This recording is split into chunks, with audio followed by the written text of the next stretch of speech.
Saya langsung saja teman-teman sekalian membacakan hadis pertama yang diangkat oleh Al-Mundhiri rahimahullah dalam bab ini dengan sanad sahih, disahihkan oleh Syekh Albani, dan urutan 887 dari awal belajar berbunyi dari Abu Hurairah radhiyallahu anhu. Dia berkata, aku mendengar Rasulullah sallallahu alaihi wasallam bersabda, "Sab'atun yudhilluhumullahu fi dhillihi yawma la dhilla illa dhilluh.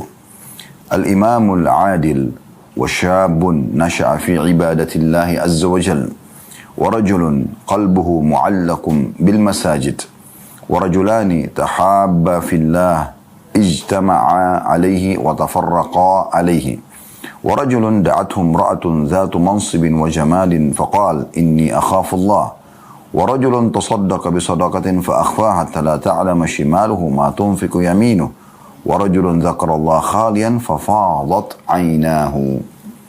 Terjemahannya teman-teman sekalian, kata baginda Nabi SAW, 7 golongan manusia yang akan dinaungi oleh Allah pada hari kiamat, pada hari tidak ada naungan kecuali naungannya. Yang pertama, pemimpin yang adil.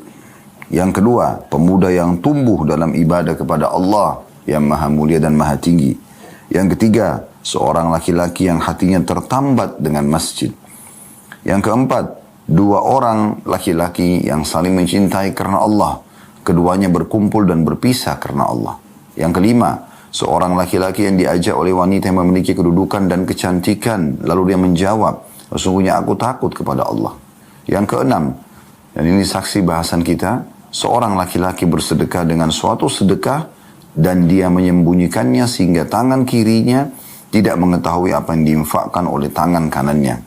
Dan yang terakhir, yang ketujuh adalah seorang laki-laki yang mengingat Allah dalam keadaan sendiri, lalu dia menangis. Hadits ini diriwayatkan Bukhari, Muslim, juga masih dari sahabat yang sama Abu Hurairah radhiyallahu anhu. Dan ini juga hadis telah disebutkan, kata Al-Mundhiri, dalam kitab solat di bab 10-nya. Keduanya juga meriwayatkan, maksudnya Bukhari Muslim, sama lafadznya, juga Malik dan Tirmidzi, sama dari Abu Hurairah atau Abu Sa'id radhiyallahu anhum ajma'in. Baik teman-teman sekalian, hadis ini hadis yang sangat masyhur di kalangan muslimin, sering terlintas di lisan para dai, ya.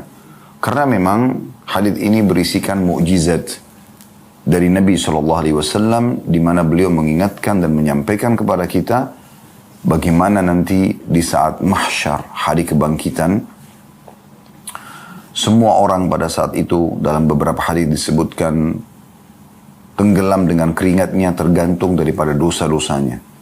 Ada yang tenggelam sampai mata kakinya, ada yang tenggelam sampai perutnya, bahkan ada yang tenggelam sampai ke mulutnya. Dan Nabi SAW memberikan isyarat dengan telapak tangan beliau, alaihi salatu wassalam. Dan teman-teman sekalian, di saat itu, kata Nabi SAW, sungguh matahari akan mendekat sampai 1 mil.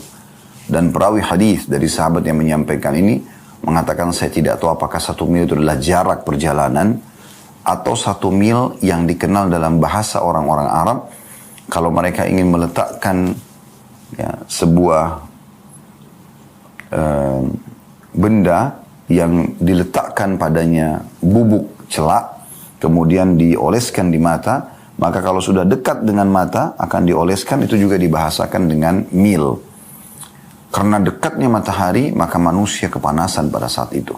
Dan betapa dahsyatnya pada saat itu Allah Subhanahu wa taala juga gambarkan dalam banyak ayat-ayat Quran, di antaranya surah Al-Hajj. Wa taran nasa sukara wa ma hum bisukara walakinna 'adzaballahi syadid. Pada saat itu kalian lihat manusia banyak sempoyongan seperti orang-orang mabuk, padahal mereka tidak mabuk. Tapi siksa Allah sangat pedih pada saat itu. Juga Allah Subhanahu wa taala menggambarkan bagaimana setiap orang pun yang di dunia punya hubungan yang sangat dekat dan erat, mereka melarikan diri satu sama yang lain. Yauma yafirru mar'u min akhihi, pada hari itu manusia lari dari saudaranya, wa ummihi wa abihi, dan ibunya juga ayahnya, wa sahibatihi wa bani, juga istri dan anak-anaknya, likulli imri'in minhum yawma idzin sya'nun yughni, Pada hari itu manusia memikirkan dirinya sendiri bagaimana dia bisa selamat. Jadi dahsyat sekali pada saat itu. Ya. Bagaimana kondisinya hiruk pikuk. Sampai kata Nabi SAW kalian akan dibangkitkan tanpa busana, tanpa terkhitan dan tanpa alas kaki. Maka ada dua riwayat seingat saya. Yang pertama adalah Aisyah dan yang kedua Ummu Salamah radhiyallahu anhunna ajma'in. Istri-istri Nabi yang mulia. Mereka mengatakan, ya Rasulullah, kalau begitu sangat memalukan karena laki-laki perempuan bisa saling lihat-melihat. Kata Nabi SAW, wahai Aisyah, pada saat itu bukan seperti yang kau bayangkan. Orang sudah tidak berpikir lagi hal seperti itu karena perkara lebih besar daripada itu. Saya kasih gambaran, misal di satu wilayah ada musuh yang datang, atau di wilayah Anda misalnya, datang musuh yang membantai semua orang yang ada di hadapan prajurit-prajuritnya. Misalnya perempuan, laki-laki, semuanya ditebas, ditusukin, dibunuhin gitu. Darah berserakan di sana sini, misal contoh. Manusia dalam kondisi ketakutan pada saat itu. Lalu kemudian ada lawan jenis Anda lari di depan Anda tanpa pak busana. Apakah Anda masih berpikir masalah syahwatnya? Sudah tidak lagi. Orang berpikir syahwat itu di saat dia lagi tenang. Tidak usah kita bicara seperti itu. Orang dalam kondisi sakit saja, kemudian pasangannya mungkin dandan di depannya, dia juga mungkin tidak terfikir untuk menyentuhnya karena dalam kondisi kejiwaan yang tidak tenang. Apalagi kalau hiruk pikuk akhirat nanti. Jadi dahsyat sekali. Dahsyat sekali. Cuma luasnya rahmat Allah luar biasa. Allah subhanahu wa ta'ala memberikan kesempatan kita untuk selamat di saat itu. Dan sudah diberikan bocorannya sekarang, selama di dunia. Termasuk Anda akan dengarkan pada siang ini, dan tadi sedikit Anda sudah dengarkan terjemahannya. Anda bisa selamat di saat itu, tidak kena panasnya teriknya matahari, tidak terganggu dengan hiruk pikuknya manusia yang ketakutan, histeri pada saat itu. Anda terselamatkan. Karena Anda akan dinaungi oleh sang pemilik naungan satu-satunya, yaitu Allah Azza wa Jalla. Allah yang maha mulia dan maha tinggi. Tuhan yang saya yakin dialah yang mengizinkan kita sekarang untuk membahas ini. Dan dia mendengar semuanya. Dia melihat semuanya. Dan dia maha mengetahui. Dan saya mohon kepadanya dengan kemahamurahannya, semoga kita semua yang mengikuti acara ini live, semua ya, ataupun siaran ulang, termasuk teman-teman kru yang terlibat dalam live ini dan kami sendiri, semoga Allah subhanahu wa ta'ala menjadikan kita termasuk orang-orang yang mendapatkan naungan pada saat itu. Karena tidak ada naungan lagi. Tidak ada tempat bernaung dari teriknya matahari. Ya. Tidak ada lagi tempat yang bisa kita merasa aman dari teriakan dan histeri orang pada saat itu. Ya. Pemandangan yang sangat menakutkan.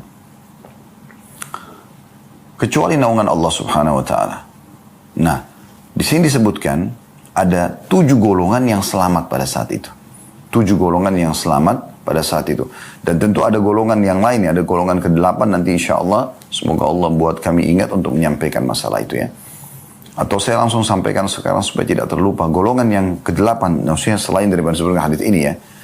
Kita katakan golongan ke-8 karena 7 golongan digabung dalam hadis yang akan kita bahas insya Allah. Golongan yang ke-8 selain disebutkan dalam hadis ini. Dan ini bukan berarti mereka urutan ke-8 ya. Bisa saja mereka urutan yang pertama. Cuman maksudnya dia berdiri sendiri hadis menjelaskan tentangnya. Dan yang 7 disebutkan digabungkan dalam hadis yang akan kita bahas insya Allah. Yaitu sabda Nabi SAW, siapa yang menghutangkan orang lain atau memberikan tenggang waktu atau memaafkan, maka dia akan mendapatkan naungan Allah pada hari kiamat. Tidak ada naungan kecuali naungannya. Jadi Anda meminjamkan uang pada orang lain. Mereka bayar atau tidak bayar? Karena ada sebutan di sini, meminjamkan. Berarti belum ada jaminan kembali atau tidak.